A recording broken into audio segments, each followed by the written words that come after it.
The first people on the scene generally are our primary and secondary backup personnel. Generally going to be, a medic, a squad, battalion chief, somebody like that. It's going to be the first one's going to get there, one of the faster vehicles, let's say. Their job and responsibility is just simply assess the scene, assess the situation, talk to the victim, all right? You're going to be able to dictate everything based on that victim's abilities or their capabilities based on the questions you ask them. You know, I start saying, hey, are you all right? We're here at fire department. One of the key questions you ask, look at me, focus. Is there anybody with you? No, I'm by myself. Just key phrases like that. And it gives that victim that fighting chance. It gives them like, okay, I got somebody, I'm looking at somebody, I'm focused on somebody. Now all of a sudden their fight or flight takes in and okay, somebody's here now. So you got that. You establish their capabilities of rescuing themselves based on how they can respond back to you. In most cases, if they've been in the water for more than 2 or 3 minutes in the icy water, they're not going to be able to hold on or grasp very much for very long, okay?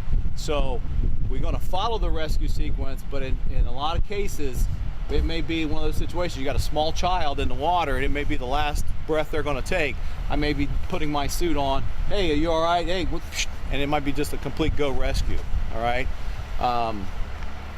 But it's all dependent on the victim's condition and their ability to, and their capabilities, I guess. So the primary and secondary backup personnel, those are the ones that establish contact with the victim.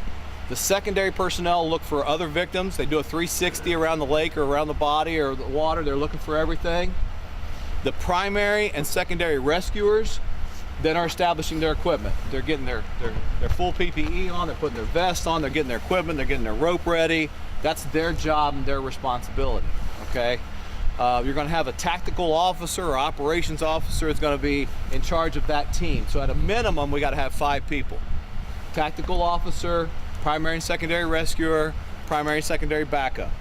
As the rest of the forces arrive, you know, then we give functional assignments to those people to augment or help them out, okay? Just remember that when you're doing these applications, you're doing your boat-based techniques, your go rescues, your shore-based techniques, you need to have an action plan. You need to develop SOGs and guidelines within your organization. You got to look at your people, your personnel, your training, your equipment, and develop those SOGs. We are going to show you different styles of rescue operations and give you options. You know, it is up to your department and your organization to follow those plans, set up those SOGs, and follow those guidelines and practice those guidelines throughout the year.